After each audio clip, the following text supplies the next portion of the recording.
برادران اسلام، اللہ تبارک و تعالیٰ کی بارگاہ میں حضرت ابراہیم خلیل اللہ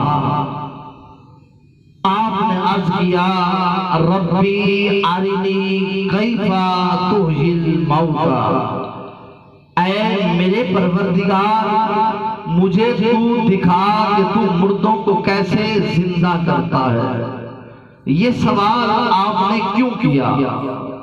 آج ہمارے ذہن میں بھی سوال آتا ہے کہ ہم جب مر جائیں گے تو پروردگار ہمیں زندہ کیسے فرمائے گا؟ بعض حضرات پانی میں ڈوب کے مر جاتے ہیں، بعض حضرات کسی ناگہانی موت بم دھماکے کے اندر مر جاتے ہیں، ان کے جسم کے اعضاء نہیں ملتے۔ سوال ہمارے ذہن میں آتا ہے کہ اللہ زندہ کیسے فرمائے گا؟ اللہ زندہ کیسے فرمائے گا؟ اور یہ سوال حضرت ابراہیم خلیل اللہ آپ نے کیوں کیا؟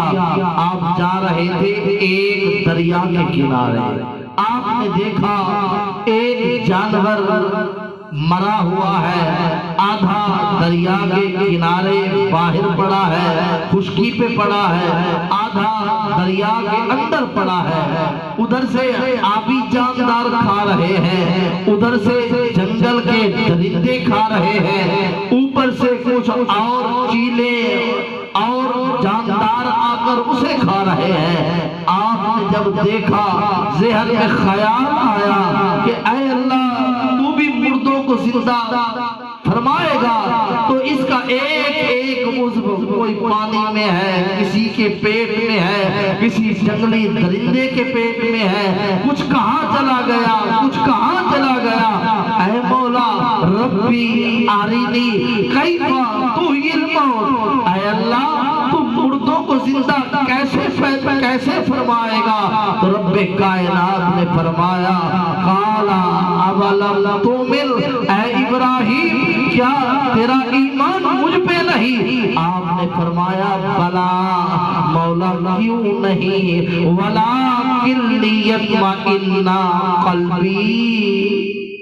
کتنا پیارا جواب ہے، کہا مولا کیوں نہیں، لیکن میں اپنے دل کو سکون اور مطمئن کرنا چاہتا ہوں۔ مجھے حق الیقین ہے لیکن میں عین الیقین کے مقام پر پہنچنا چاہتا ہوں۔ تو رب کائنات نے فرمایا قیامت کے دن تو میں زندہ فرماؤں گا، اب میں تیرے ہاتھ سے جانور پرندے مرواؤں گا، تیرے ہاتھ سے زندہ کرواؤں گا اور تجھے بتاؤں گا کہ ان اللہ علی کل شیء قدیر۔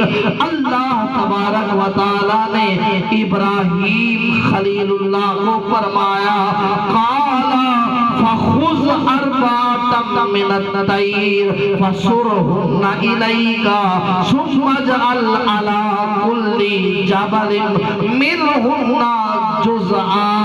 اے ابراہیم 4 پرندے لے، ان کو پال، اپنے ساتھ اپنی آواز پہ ان کو ہلا، جب وہ مان جائے تو بلا، وہ دوڑتا ہوا آ جائے، پھر کیا کر ان کو لے، ان کی گردنیں ان کے جسم سے جدا کر، پھر ان کا قیمہ بنا، ساروں کو مکس کر دے اور پہاڑ کی چوٹیوں پر الگ الگ 4 جگہ یہ قیمہ رکھ دے اور سر اپنے پاس رکھ، ثم ادعوہن، پھر ان کو آواز دے، ان کو صدا لگا۔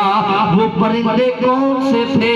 وہ پرندے ایک مرغ تھا، ایک کوا تھا، ایک مور تھا، ایک بطخ تھی۔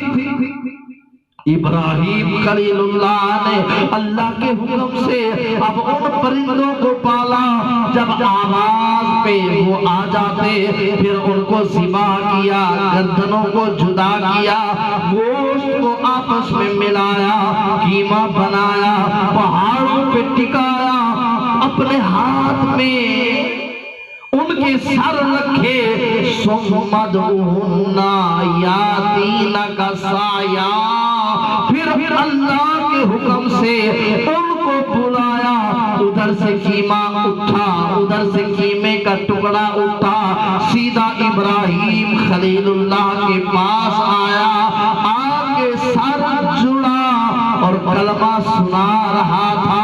ابراہیم خلیل اللہ نے جب دیکھا تو آپ نے کہا واہ خدایا، ان اللہ علی کل شیء قدیر، بے شک میرا پروردگار ہر چیز پر قادر ہے۔ اور یہ واقعہ اللہ کے قرآن سپارہ 3 کے اندر سورۃ البقرہ کے اندر موجود ہے، اس کو پڑھیں اور اپنے ایمان کو تازہ کریں کہ اللہ مردوں کو زندہ کیسے فرمائے گا۔ وہ رب وہ تو صرف یوں کہے گا کن ہو جا، بندہ کھڑا ہو جائے گا۔ یہ پروردگار کی شان ہے اور ہمارا اس پہ ایمان ہے کہ ہم مریں گے، مر کے قبروں سے اٹھیں گے، اللہ کی بارگاہ میں جائیں گے، اپنے اعمال کی سزا اور جزا لیں گے۔ اور اللہ سے دعا ہے رب کائنات ہمیں نیک اعمال کرنے